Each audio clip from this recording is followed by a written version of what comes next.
નમસ્કાર વિદ્યાર્થી મિત્રો, શેર હપ્તા અંગે કંપની ધારાની જોગવાઈઓ શું છે? પહેલાં તો આપણે શેર એટલે શું એ આપણે જોયું હતું. કંપનીની મૂડી નાના વિભાગમાં વેચાયેલી હોય એને આપણે શેર કહીએ છીએ.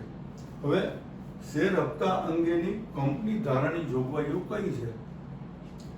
આપણે કંપની એટલે શું? તો સ્વેચ્છાએ ભેગી થયેલી વ્યક્તિઓનું મંડળ છે, એને આપણે કંપની છે એ કહીએ છીએ. પછી એની ધારા કે જોગવાઈઓ, એના જે નિયમો છે, રૂલ્સ છે, રેગ્યુલેશન છે, કંપની ધારો 2013 મુજબ કંપની ધારા એની જોગવાઈઓ એ કઈ છે? હવે આપણે શેર હપ્તો છે એ અંગે કંપની ધારાની જોગવાઈ કઈ છે કે શેરના હપ્તા આપણે મગાવીએ છીએ લોકો પાસેથી. પેલા આપણે વિજ્ઞાપન પત્ર એટલે પ્રોસ્પેક્ટ, આપણે વિજ્ઞાપન પત્ર બહાર પાડ્યું, બરાબર. હવે શેરના હપ્તા અંગે કંપની ધારાની જોગવાઈઓ કઈ છે?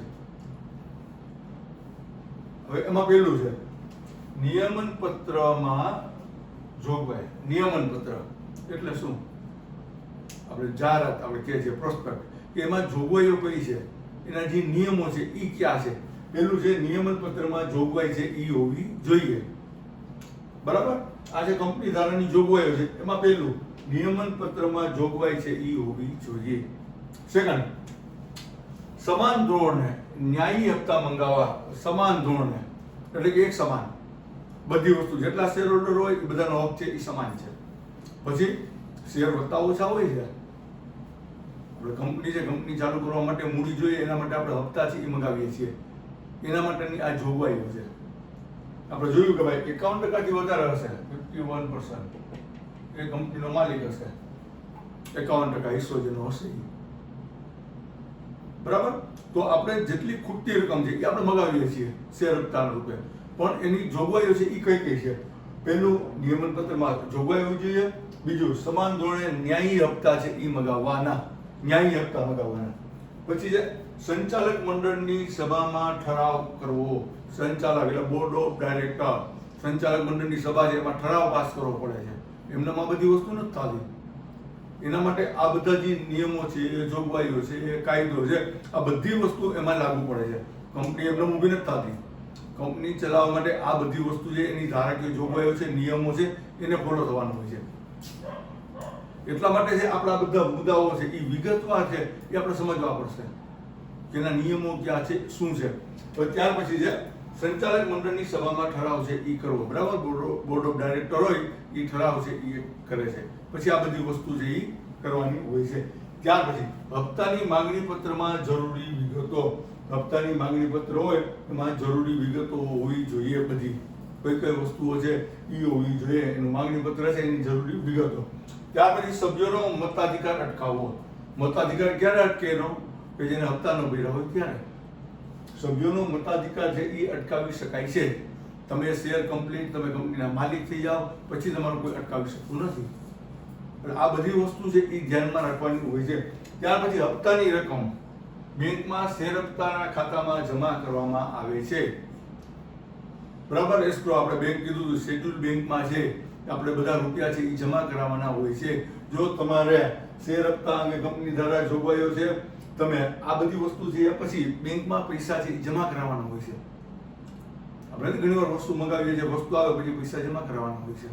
એટલે હપ્તાની રકમ બેંકમાં શેર હપ્તા ખાતામાં જમા છે એ થાય છે, બરાબર. આટલી વસ્તુ શેર હપ્તા અંગે કંપની ધારાની જોગવાઈઓ કઈ છે? પેલું નિયમન પત્રમાં જોગવાઈ, સમાન ધોરણે ન્યાયી હપ્તા મંગાવવા, સંચાલક મંડળની સભામાં ઠરાવ કરવો, હપ્તાની માંગણી પત્રમાં જરૂરી વિગતો, સભ્યોનો મતાધિકાર અટકાવો અને હપ્તાની રકમ બેંકમાં શેર હપ્તામાં છે એ જમા કરવામાં આવે છે, બરાબર. આટલી વસ્તુ છે એ આપણે ક્લિયર હોવી જોઈએ. શેર હપ્તા અંગે કંપની ધારાની જોગવાઈઓ કઈ છે? તો આ બધી વસ્તુ છે એ આપણે ક્લિયર કટ છે એ હોવી જોઈએ, બરાબર. આ બધા મુદ્દા છે એ વ્યવસ્થિત છે, વિધિવત રીતે છે આપણે લખવાના છે. હવે ત્યાર પછી આપણે જોશું કે ભાઈ શેર હપ્તા મગાવવાની વિધિ કઈ છે, એની પ્રોસિજર. શેર હપ્તા મગાવવાની વિધિ છે, પ્રોસિજર છે એ કઈ છે? હવે પેલું શેર હપ્તા અંગેનો ઠરાવ. શેરનો જે હપ્તો છે એનો પણ ઠરાવ છે એ કરવાનો હોય છે, બરાબર. એટલે બોર્ડ ઓફ ડાયરેક્ટર એની મિટિંગમાં છે શેર હપ્તા અંગેનો ઠરાવ છે એ કરવાનો છે. પછી સભ્યપત્રક છે એ બંધ રાખવું 7 દિવસ. બધી વસ્તુ થઈ જાય એટલે સભ્યપત્રક છે બંધ થઈ જાય 7 દિવસ માટે, બરાબર. ત્યાર પછી હપ્તાની યાદી છે એ તૈયાર કરવી. કે હપ્તાની યાદી છે એ પછી તૈયાર કરવામાં આવે છે.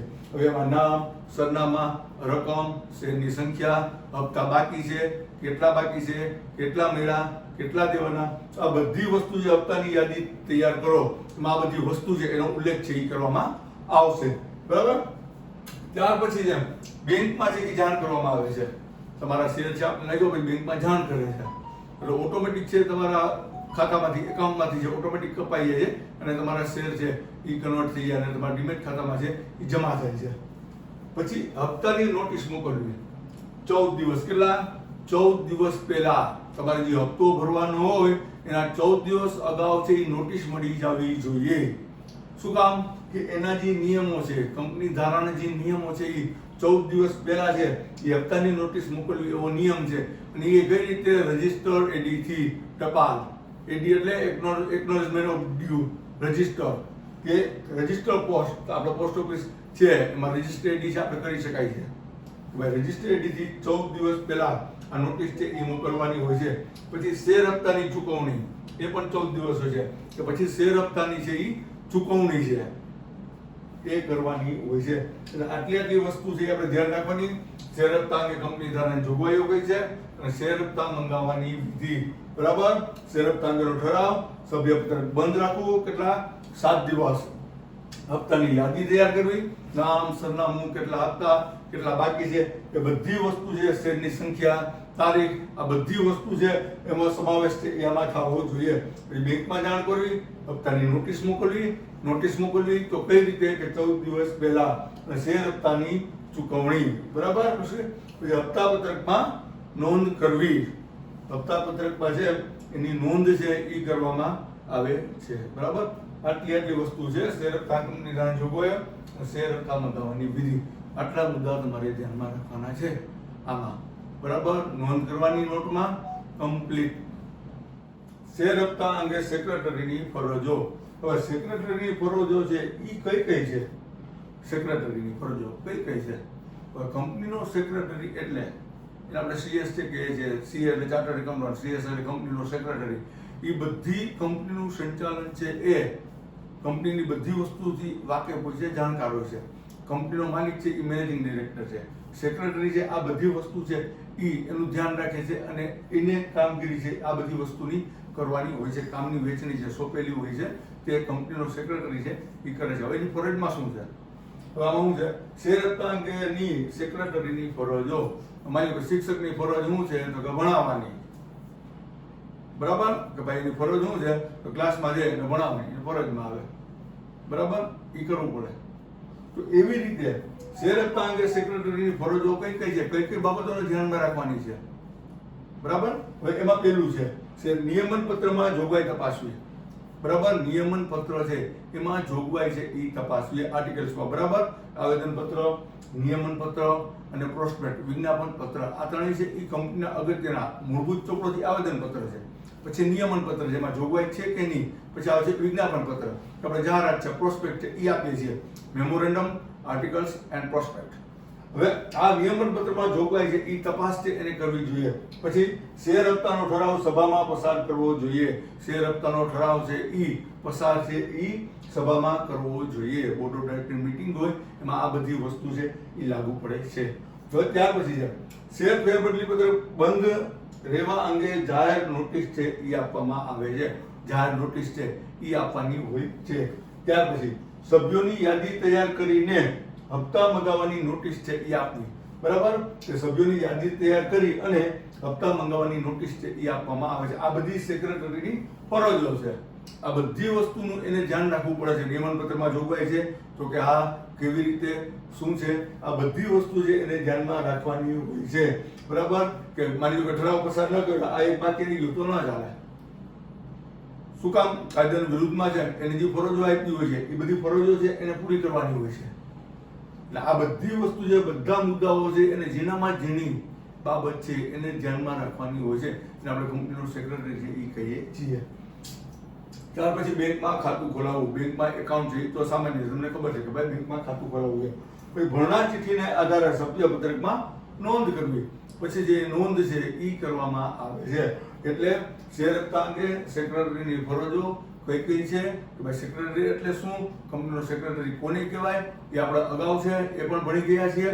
અત્યારે ટૂંકમાં નિયમન પત્રમાં જોગવાઈ તપાસવી, શેર હપ્તાનો ઠરાવ સભામાં પસાર કરવો, શેર પત્રક બંધ રાખવા અંગે જાહેર નોટિસ આપવી, સભ્યોની યાદી તૈયાર કરીને હપ્તા મંગાવવાની નોટિસ છે એ આપવી, બેંકમાં ખાતું ખોલાવવું, ભરણા ચીઠીના આધારે સભ્ય પત્રકમાં નોંધ કરવી. આટલી વસ્તુ છે એ ધ્યાનમાં લેવાની હોય છે. પણ ત્યાર પછી તો પેલું હતું શેર હપ્તા અંગે કંપની ધારાની જોગવાઈઓ, શેર હપ્તા મંગાવવાની વિધિ છે એ કઈ કઈ છે, અને ત્યાર પછી શેર હપ્તા અંગે સેક્રેટરીની ફરજો કઈ કઈ છે. ત્યારબાદ શેર જપ્તી એટલે શું. હવે આ બધી વસ્તુ તો આપણે ભણી ગયા. શેર જપ્ત કરવા તો એની વિધિ કઈ છે કે શું કામ શેર જપ્ત કરવામાં આવે છે. આપણે બીજાના શેર છે આપણે લઈ લઈએ, શું કામ લઈ લઈએ છીએ કંપની વાળા, એનું કોઈ કારણ તો હોય ને, એમને કંઈ નથી થતું. એટલે આ બધી વસ્તુ છે ધ્યાને લઈ અને પછી શેર જપ્તી છે એ આવે છે. શેર જપ્તી એટલે શેર પર મંગાવેલ હપ્તો, શેર પર મંગાવેલ હપ્તો વસૂલ નહીં આવતા, વસૂલ છે એ આવે નહીં, પૈસા આપે નહીં. તમે શેર લીધા પણ પૈસા તો આપવા પડે ને, તો એ પૈસા છે એ આપતા નથી. અને આર્ટિકલ્સની કાયદેસરની વિધિ મુજબ કંપની દ્વારા શેર હોલ્ડરે આજ દિન સુધી શેર પર ભરેલ રકમ જપ્ત કરવી, તેનું નામ સભ્ય પત્રકમાંથી રદ કરવું. સમજાણું તમને શેર જપ્તી એટલે શું. તમારે હપ્તો જે ભરવાનો હોય છે એ તમે હપ્તો ભરતા નથી. જે વસ્તુ છે આપણે જે વસ્તુ જોઈએ એ વસ્તુ ચૂકવવી તો પડે ને. તમારે બાઇકની ખરીદી કરવા જાઓ, હપ્તેથી વસ્તુ લ્યો, હપ્તા ન ભરો તો શું થાય, બાઇક જપ્ત કરી લે. મકાન તમે લીધું, મકાનના હપ્તા ન ભરો અમુક ટાઈમ સુધી, એનો નિયમ છે કેટલા દિવસમાં છે હપ્તા છે, માની લો દર મહિને છે હપ્તો આવતો હોય તો હપ્તો ભરવો પડે. એક વાર છે, બે વાર તમને જાણ કરે, 3 વાર જાણ પછી તમારી જપ્ત કરી લે. આ બધી વસ્તુ છે એ તમને જાણ કરી અને પછી જપ્ત છે એ કરે છે કંપનીનો સેક્રેટરી છે. આ બધી વસ્તુ છે એ ધ્યાનમાં રાખે છે. એમને કોઈની વસ્તુ છે આપણે લઈ શકાતી નથી, એમને જપ્ત કરી શકાતી નથી. આપણે વિજય માલ્યા છે એની સંપત્તિ હુકમ જપ્ત કરી લીધી, દેવું હતું બેંકમાંથી એટલે, એને ચૂકવું નહીં એટલે તમને બધાને ખબર હશે, વિદેશ વયો ગયો એની સંપત્તિ જપ્ત કરી લીધી. માની લો 20 લાખની મકાનની લોન લીધી, હું હપ્તા ભરતો જ નથી, તો મારું મકાન છે ઈ લે અને હરાજી કરે છે, પછી બેંક છે એ પોતાના પૈસા વસૂલ કરી લે છે. શું કામ કે હપ્તા ભરવામાં નિષ્ફળ ગયું એટલા માટે, એટલે જપ્ત કરી લીધું. તો શેર જપ્તી એટલે શું કે ભાઈ તમને નાણાં મંગાવ્યા છે એ તમે નાણાં છે ને આપતા નથી, તો તમારો શેર છે એ આર્ટિકલ્સ છે એના નિયમ છે એ મુજબ છે એ જપ્ત છે એ કરે છે. શેર જપ્તી એટલે શેર પર મંગાવેલો હપ્તો વસૂલ નહીં આવતા. આર્ટિકલ્સની કાયદેસરની વિધિ મુજબ, આર્ટિકલ્સની કાયદેસરની લીગલી પ્રોસેસ થાય છે તે રીતે છે. કંપની દ્વારા શેરહોલ્ડરને આજ દિન સુધી શેર પર રકમ જપ્ત કરવી, તેનું નામ સભ્ય પત્રકમાંથી રદ બાતલ છે એ કરવામાં આવે છે. બરાબર. અને શેર જપ્તી છે એ કહે છે. શેર જપ્તી એટલે શું, શેર જપ્તી કોને કહેવાય. અગાઉ આપણે પહેલા શેર હપ્તા અંગે કંપની ધારાની જોગવાઈઓ, શેર હપ્તા મંગાવવાની વિધિ, શેર હપ્તા અંગે સેક્રેટરીની ફરજો અને શેર જપ્તી એટલે શું, શેર જપ્તી છે એ કોને કહેવાય. બરાબર. ત્યાર પછી છે શેર જપ્તીની વિધિ. ભાઈ એની વિધિ કઈ છે. શેર જપ્તી કરો, કોઈનું મકાન છે આપણે જપ્ત કરી લેવું, કોઈનું આપણે બાઇક લીધી હોય એને લોન હપ્તા ભરવામાં નિષ્ફળ ગયો હોય તો એ જપ્ત કરવું જોઈએ, પ્રોસિજર કરવું પડે એક પ્રકારની. એમને નથી થઈ જાય હાલો ભાઈ કાટલો પકડીને લાવો ભાઈ મારી ગાડી, બેંક વાળો એમ નથી કહેતો. એના માટે એની વિધિ, એની જે પ્રોસિજર, લીગલ પ્રોસિજર હોય છે એ કરવાની હોય છે. હવે પેલું છે બાકી હપ્તાની યાદી. હવે એના હપ્તા ક્યાં બાકી છે, પેલી યાદી તૈયાર કરવાની કે આ ભાઈ છે, ફલાણા ભાઈ છે, આ શેર છે, એના પૈસા છે, નાણાં છે, એવા નથી. એ સેક્રેટરી છે આ બધી વસ્તુ છે એ ધ્યાનમાં લેવાની હોય છે. પેલા એની યાદી છે, લિસ્ટ છે એ તૈયાર કરવાનું હોય છે. પછી સેકન્ડ છે યાદી સંચાલક મંડળ સમક્ષ મૂકવી જોઈએ. બોર્ડ ઓફ ડાયરેક્ટર, સંચાલક મંડળ છે આખું એની સમક્ષ એ મૂકવી જોઈએ. એમને શેર જપ્ત નથી થતા. આ બધી પ્રોસિજર છે, વિધિ છે એ કરવાની હોય છે. ભાઈ સંચાલક મંડળ એ જોયું કે ભાઈ પેલા હપ્તા બાકી છે, શું કામ નથી એવા, એના કારણો ક્યાં છે, આ બધી વસ્તુ ધ્યાને લેવામાં આવે છે. ત્યાર પછી ત્રીજું છે સભ્યને સ્મૃતિ પત્ર મોકલો. સ્મૃતિ એટલે યાદ, એટલે એક લેટર લખે છે લગ્નની ગંગોત્રીની, એને સ્મૃતિ પત્ર કહેવાય કે પોતાની યાદી માટે. માની લો હું ભૂલી ગયો શેરના નાણાં, તો એકવાર સ્મૃતિ પત્ર એટલે યાદી છે એ મોકલે છે. યાદ કરીને લેટર લખે છે ભાઈ ફલાણા ફલાણા ભાઈ તમને એકવાર રિમાઇન્ડર છે એ કરે છે, યાદી આપે છે. બરાબર. શેર જપ્તી કરે એ પેલા બધી વિધિ છે એ કરવાની હોય છે, શેર જપ્તીની વિધિ. એટલે શેર સભ્યને સ્મૃતિ પત્ર છે એ મોકલો કે પોતાની સ્મૃતિમાં આવે ઘણી વાર આપણે લોનનો હપ્તો ભરતા છીએ ભૂલી જઈએ છીએ અને બેંકવાળા ફોન કરે અથવા લેટર આવે કે તમારે આ હપ્તો સી ભરવાનો છે એટલે યાદી આપે. ત્યાર પછી છે અંતિમ ચેતવણી, એટલે એને કહેવાય લાસ્ટ વોર્નિંગ. છેલ્લી ચેતવણી આપે, ભાઈ હવે તમે હપ્તો ભરી જાઓ ભાઈ, આ કેટલા દિવસ ત્યાં. પછી અંતિમ ચેતવણી છે એ તમને આપે છે કે ભાઈ હવે તમે હપ્તો છે એ પાછો ભરી જાઓ. એકવાર સ્મૃતિપત્ર આપ્યો, લેટર આપ્યો, એ લાસ્ટ વોર્નિંગ છે એ આપે છે.